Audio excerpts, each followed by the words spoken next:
Inside a hospital room, a patient receives an IV drip. This fluid enters the bloodstream on a single mission, hunting down cancer cells hiding anywhere in the human body. Localized treatments like surgery or radiation are highly effective when a tumor is confined to one specific area. However, once cancer metastasizes and spreads, those tools cannot reach every rogue cell. That creates a massive biological problem. To a chemical compound, malignant cells look nearly identical to your healthy tissue. The drug cannot simply see the cancer to attack it. To overcome this blindness, medical science had to target a behavior instead of an identity. And cancer has one defining behavior: rapid cellular division. Chemotherapy operates as a systemic speed trap. It is designed to circulate everywhere and exploit that single rapid growth feature. Before that speed trap is deployed, oncologists start by mapping the exact type, stage, and spread of the disease. They use that map to calculate a highly specific protocol, deciding on the precise drug combinations and whether the treatment should be delivered via IV, oral tablets, or injection. Once administered, the drug floods the entire circulatory system. It travels system-wide, reaching nearly every tissue and organ you have. These clinical hospital protocols serve as the macroscopic delivery system. Their real job is to set up a microscopic battlefield. Down at the cellular level, an aggressively dividing cancer cell is a chaotic environment, constantly bubbling and stretching as it prepares to split. Chemotherapy disrupts this chaos by damaging the cell's DNA. As it unpacks its genetic code, the drug breaks those delicate strands apart. Chemical agents then physically block the copying process. This leads to mitotic arrest. The cell becomes paralyzed mid-division, frozen in an hourglass shape.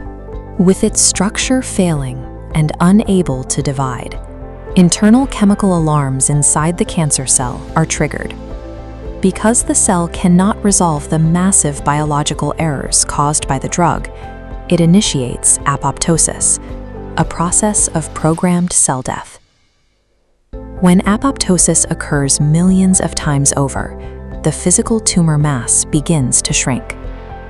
The drug breaks the division process so severely that the cancer cell is effectively forced to destroy itself. Zooming back out to the whole body, we encounter the central flaw in this speed targeting strategy. This chart compares cellular division rates across different bodily systems.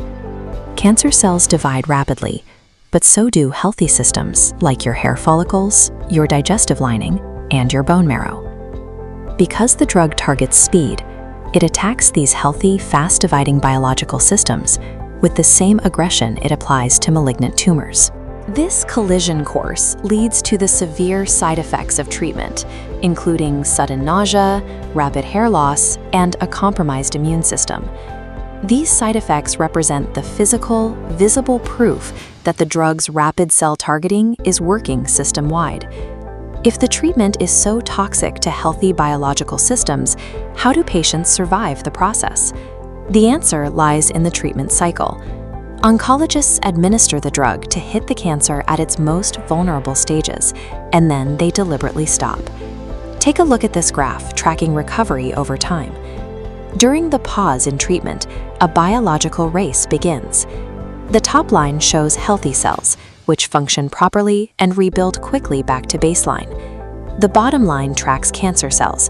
Because they are structurally damaged, they flatline, struggling to rise before the timeline resets. Repeating these cycles systematically wears down the cancer population over weeks and months, while allowing the healthy body just enough time to sustain itself.